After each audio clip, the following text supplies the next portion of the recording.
नमस्कार विद्यार्थी मित्रांनो. स्वागत आहे तुमचं पुन्हा एकदा एम-पी-एस-सी लायब्ररी या आपल्या YouTube चॅनलमध्ये. आज आहे 9 सप्टेंबर 2025. सुरू करूयात आजच्या चालू घडामोडी. सर्वप्रथम पाहूया कालचा एक प्रश्न. तर विद्यार्थी मित्रांनो, मी कालच्या व्हिडिओमध्ये तुम्हाला शेवटी एक प्रश्न विचारलेला होता. ब्लड मून म्हणजे काय? तर याचं योग्य उत्तर आहे खग्रास चंद्रग्रहणाच्या वेळी चंद्र लालसर दिसणे. विद्यार्थी मित्रांनो, मी कालच्या व्हिडिओमध्ये याबद्दलची तुम्हाला डिटेलमध्ये माहिती सांगितलेली आहे. जर हवं असेल तर तुम्ही कालचा व्हिडिओ पुन्हा एकदा रिवाइंड करून पाहू शकता, जेणेकरून तुम्हाला सर्वांना त्याबद्दलची माहिती भेटेल. आता आपण आजच्या दिनविशेषला सुरुवात करूया. 9 सप्टेंबर 2023. 18वी G20 परिषद भारतामध्ये आयोजित करण्यात आली होती.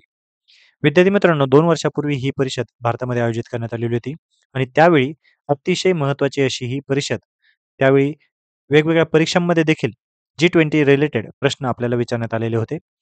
त्यामुळे आपल्याला याबद्दलची माहिती असणं, इव्हन आत्ताही माहिती असणं गरजेचे आहे.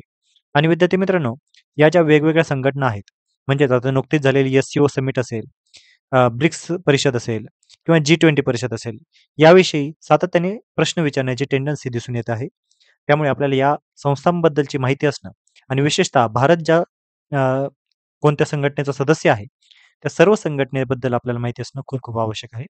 त्यामुळे आता G20 परिषद भारतात आयोजित केली होती, ही आजच्या दिवशी 9 सप्टेंबर 2023. ही परिषद भारत मंडपम नवी दिल्ली या ठिकाणी आयोजित करण्यात आलेली होती आणि याचं बोधवाक्य होतं वसुधैव कुटुंबकम. भारतात प्रथमतःच ही परिषद आयोजित करण्यात आली होती. म्हणजेच या अगोदर G20ची परिषद भारताने कधीही आयोजित करण्यात आलेली नव्हती आणि पहिल्यांदाच ही आयोजित करण्यात आल्यामुळे याचं महत्त्व अजूनच वाढलं होतं. 9 सप्टेंबर 1972 वन्यजीव संरक्षण कायदा अंमलात आलेला होता.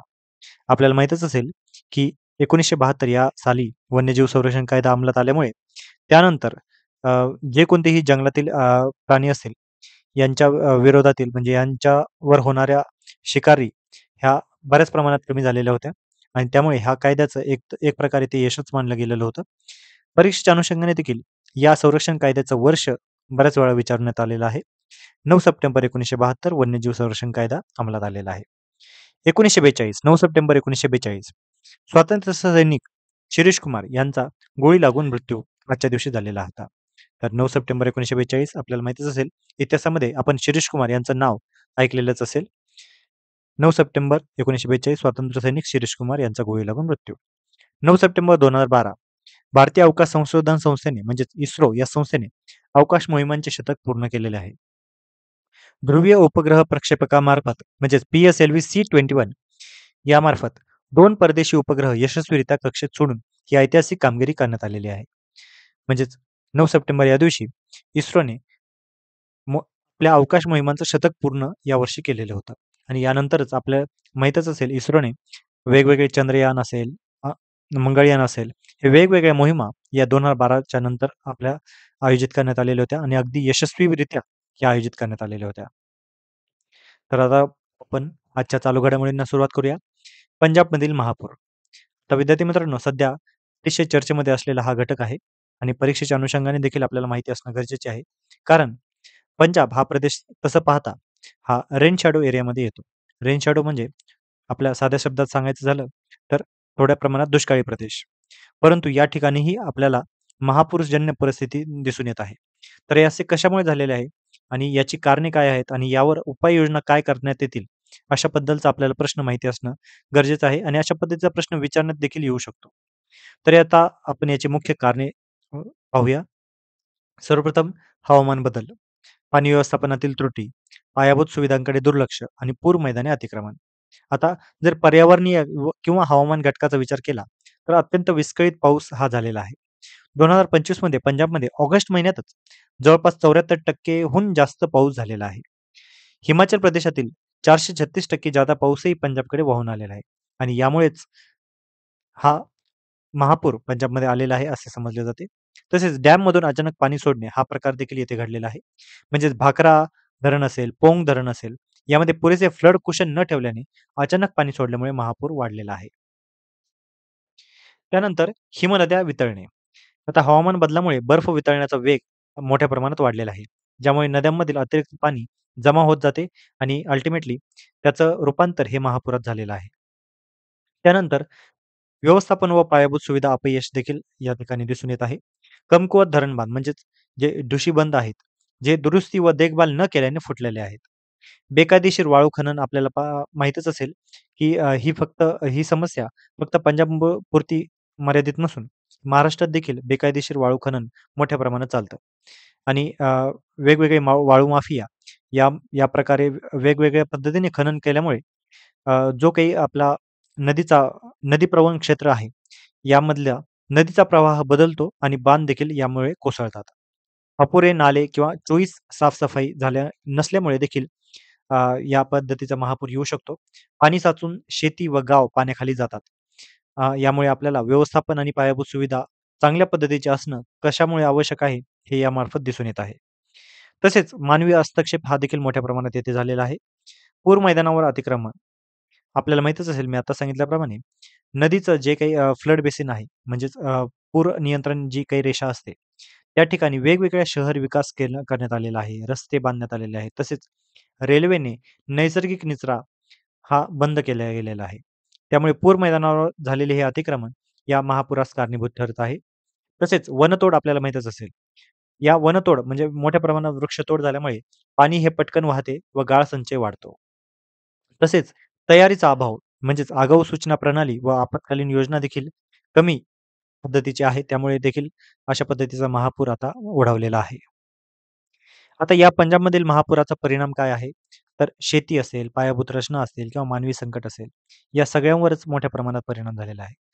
विशेषतः शेतीवर कारण भातासह पीक मोठ्या प्रमाणात वेगवेगळ्या पिकांची हानी देखील या ठिकाणी झालेली आहे. तसेच रस्ते, पूल, वाहतूक ही सर्वच पायाभूत रचना ठप्प झालेली आहे. हजारो लोक यामुळे विस्थापित झालेले आहेत आणि जीवन व मालमत्तेची मोठ्या प्रमाणात हानी देखील झालेली आहे. आता याचा वे फॉरवर्ड काय असू शकतो? म्हणजे यावर उपाययोजना काय करता येऊ शकतात? तर सुधारित पायाभूत सुविधा ह्या आपल्यासाठी महत्त्वाच्या ठरतात. म्हणजे मजबूत बांध, नियमित नालेसफाई आणि वाळू खननावर नियंत्रण यामुळे आपल्याला पंजाबमधील महापुरावर नियंत्रण येऊ शकतं. एकंदरीतच पंजाबमधीलच नव्हे, तर एकंदरीत कोणत्याही क्षेत्रामध्ये महापूर आला, तर आपल्याला सुधारित पायाभूत सुविधा असणं गरजेचं आहे. धरण व्यवस्थापन सुधारणा म्हणजेच पुरासाठी थोड्या प्रमाणात राखीव जागा म्हणजेच ज्याला फ्लड कुशन असे म्हणतात, ती ठेवणे हे का गरजेचं आहे, हे या महापुरामुळे आता प्रकर्षाने जाणवत आहे. एस-एम-एस अलर्ट, आगाऊ सूचना प्रणाली किंवा स्थानिकांना प्रशिक्षण यामुळे समुदाय सजगता ही निर्माण होते. य याची देखील आपल्याला उपाययोजनामध्ये आपण मान्य करू शकतो. तसेच पूर मैदानावर बांधकाम बंदी करण्यात यावी. दलदली व पाणथळ भाग पुनर्संचयित करण्यात यावा. अशा पद्धतीच्या धोरणात्मक सुधारणा देखील केल्यामुळे महापुरावर आपल्याला नियंत्रण करणं शक्य होऊ शकतं. तर विद्यार्थी मित्रांनो, आता नुकताच जे काही डिस्क्रिप्टिव्ह पॅटर्न आहे, यामध्ये आपल्याला अशा पद्धतीचा प्रश्न विचारला जाऊ शकतो, की पंजाबमध्ये जो दुष्काळी प्रदेश आहे, अशा प्रदेशामध्ये मोठ्या प्रमाणात महापूर येत आहेत. तर याची कारणे आणि यावर काय उपाययोजना करता येऊ शकतात, अशा पद्धतीचा प्रश्न विचारला गेला, तर आपल्याला हे सगळे कारणं आणि परिणाम आणि याची उपाययोजना आता मी जे एक्सप्लेन केले, त्या पद्धतीचं आपण जर लिहिलं, तर आपल्याला नक्कीच चांगल्या पद्धतीचे मार्क मिळू शकतात. विद्यार्थी मित्रांनो, पुढची बातमी आहे. महिलांच्या नाईट शिफ्टसाठी संमती व सुरक्षा अनिवार्य. अ, विद्यार्थी मित्रांनो, आता भारतामधील जे ओडिशा राज्य आहे, या ओडिशा सरकारने महिलांच्या नाईट शिफ्टसाठी संमती आणि सुरक्षा अनिवार्य केलेली आहे.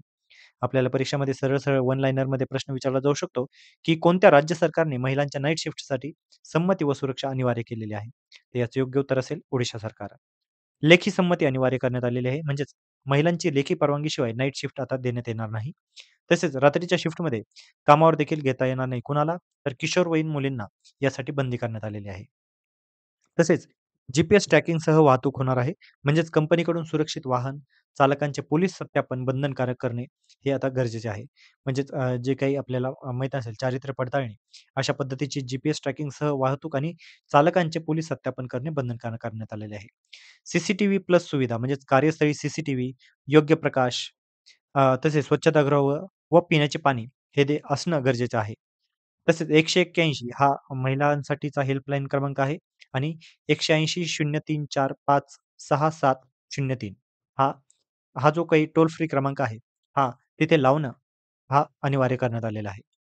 तसेच अ, 2 शिफ्ट दरम्यान विश्रांतीचा नियम देखील यामध्ये घालण्यात आलेला आहे. म्हणजे सलग 2 शिफ्टमध्ये किमान 8 तासांचा गॅप असावा, असे देखील यामध्ये कळवण्यात आलेले आहे. आता हे जे आहे ही महत्त्वाचे का आहे? तर महिलांच्या सुरक्षेला यामुळे बळकट मिळणार आहे. तसेच संस्थात्मक जबाबदारी यामुळे वाढलेली आहे. लिंग संवेदनशील श्रम कायद्यांना चालना मिळणार आहे. तसेच महिलांचा कार्यबलामध्ये वाढता सहभाग आणि आर्थिक प्रगतीस यामुळे हातभार देखील मिळणार आहे. तर लक्षात असू द्या, ओडिशा सरकार महिलांच्या नाईट शिफ्टसाठी संमती व सुरक्षा अनिवार्य. पुढची महत्त्वाची बातमी म्हणजे यूएस ओपन टेनिस स्पर्धा 2025. आपल्याला माहीतच असेल, की आता नुकतीच यूएस ओपन टेनिस स्पर्धा झालेली आहे आणि याचं जेतेपद आता पुरुष विजेतेपद मिळालेलं आहे कार्लोस अल्कराज, जो स्पेनचा खेळाडू आहे. याला यूएस ओपन टेनिस स्पर्धेचं जेतेपद पटकावलेलं आहे. तसंच उपविजेता राहिलेला आहे यानिक सिन्नर, जो इटलीचा खेळाडू आहे. तसेच महिलांमध्ये विजेती ठरलेली आहे अरेना साबालेंका, जी बेलारुसची आहे. तर महिलांमध्ये उपविजेते ठरलेले आहे अमांडा अनिसिमोवा, जे अमेरिकेचे खेळाडू आहे. ही यूएस ओपन टेनिस स्पर्धा USTA Billie Jean King national tennis centre New York या ठिकाणी भरवण्यात आलेली होती. दोन्ही विजेत्यांना $5 दशलक्ष इतका पुरस्काराची रक्कम मिळालेली आहे आणि यूएस ओपन ही 2025 ची शेवटची महत्त्वाची ग्रँड स्लॅम स्पर्धा होती. आपल्याला माहीतच असेल, की महत्त्वाच्या 4 ग्रँड स्लॅम स्पर्धा आहेत. सर्वात अगोदर ऑस्ट्रेलियन ओपन भरते. त्यानंतर फ्रेंच ओपन भरते. त्यानंतर विम्बल्डन ओपन आणि त्यानंतर यूएस ओपन टेनिस स्पर्धा. आणि यूएस ओपन टेनिस स्पर्धेचं जेतेपद कार्लोस अल्कराज याला मिळालेलं आहे. पुढची पुन्हा एकदा खेळाशी निगडीत अतिशय महत्त्वाची बातमी म्हणजे आणि भारतासाठी खूप अभिमानाची बातमी म्हणजे हॉकी एशिया कप 2025. नुकतीच हॉकीचा एशिया कप संपन्न झालेला आहे आणि भारतीय पुरुष हॉकी संघाने हा एशिया कप 2025 जिंकलेला आहे. अ, हा hockey Asia cup 2025 Rajgir sports complex Bihar या ठिकाणी आयोजित करण्यात आलेला होता. हा 29 ऑगस्ट ते 7 सप्टेंबर या दरम्यान आयोजित करण्यात आलेला होता आणि यामध्ये विजेता संघ ठरलेला आहे भारत, तर उपविजेता संघ ठरलेला आहे दक्षिण कोरिया. भारताचा हॉकीचा कर्णधार आहे हरमनप्रीत सिंग. तसेच हा जो भारताने जेतेपद पटकावलेला आहे, हा 4-1 च्या फरकाने जिंकलेला आहे. भारताने जवळपास 8 वर्षांनी हा कप जिंकलेला आहे आणि या सामन्यामध्ये प्लेयर ऑफ द मॅच ठरलेला आहे दिलप्रीत सिंग. भारताने 2025 मध्ये चौथ्यांदा आशिया कप हॉकी जिंकलेला आहे. चौथ्यांदा ही स्पर्धा भारताने जिंकलेली आहे. त्यामध्ये 2003, 2007, 2017 आणि आता नुकतीच 2025. भारताने 2026 च्या हॉकी विश्वचषकासाठी या जेतेपदकामुळे आता थेट प्रवेश देखील मिळवलेला आहे. एकूण 39 गोल करून भारत स्पर्धेतील सर्वाधिक गोल करणारा संघ देखील यामुळे ठरलेला आहे. तर विद्यार्थी मित्रांनो, या होत्या आजच्या चालू घडामोडी.